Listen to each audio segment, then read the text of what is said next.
Thomas Sankara. Il a été président du Burkina Faso du 4 août 1983 au 15 octobre 1987. Sankara est arrivé au pouvoir par un coup d'état militaire alors qu'il était capitaine de l'armée burkinabé, âgé de 33 ans. Il a changé le nom du pays de la Haute-Volta au Burkina Faso, ce qui signifie pays des hommes intègres. Sankara est considéré à travers le continent comme le Che Guevara de l'Afrique qui a combattu l'impérialisme. Le 15 octobre 1987, Thomas Sankara est assassiné lors d'un coup d'état qui serait organisé par celui qui était considéré comme son frère, Blaise Compaoré. Plusieurs jours plus tard, il est déclaré décédé de mort naturelle. Mohamed Morsi.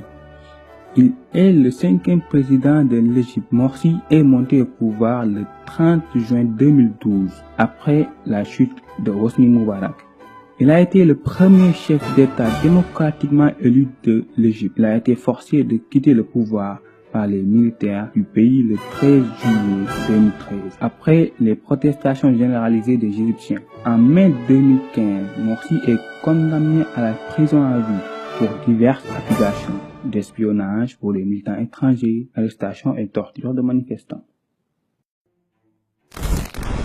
Moussa Dadis Camara, arrivé au pouvoir après la mort de Lansana Conté, deuxième président de la République de Guinée, le capitaine Camara perd sa popularité après le massacre du 28 septembre 2009 dans l'enceinte du plus grand stade de Guinée-Conakry. Le 3 décembre 2009, Moussa Dadis prend une balle à la tête dans des circonstances à éclaircir alors qu'il était en visite dans un camp militaire. Il est évacué au Maroc pour se faire soigner. Le 15 janvier 2010, Camara renonce au pouvoir officiellement pour des raisons de santé. Robert Gueye. Il était le 3e président de la Côte d'Ivoire.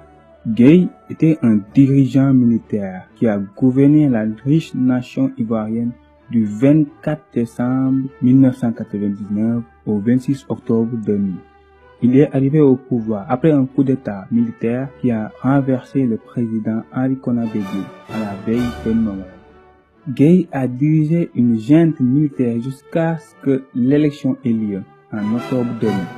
Il a été vaincu par Laurent Gbagbo, mais il a fallu des jours de protestation dans les rues qui l'ont forcé à remettre le pouvoir à Gbagbo. Il s'est exilé par la suite dans un village à la frontière entre la Côte d'Ivoire et le Libéria. Il a été tué le 19 septembre 2002 aux côtés de sa famille lors de la guerre civile de la nation ouest-africaine.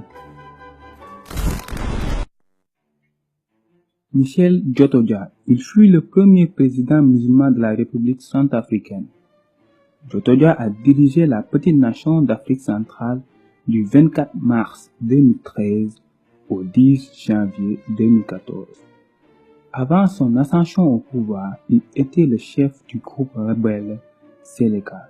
Le groupe militant a mené l'éviction du président François Bozizé en mars 2013. Il a depuis combattu les chrétiens dans une guerre civile qui a suivi l'éviction du président Bozizé. Il a été forcé de quitter la fonction par la communauté internationale après avoir été incapable de mettre fin à la guerre civile.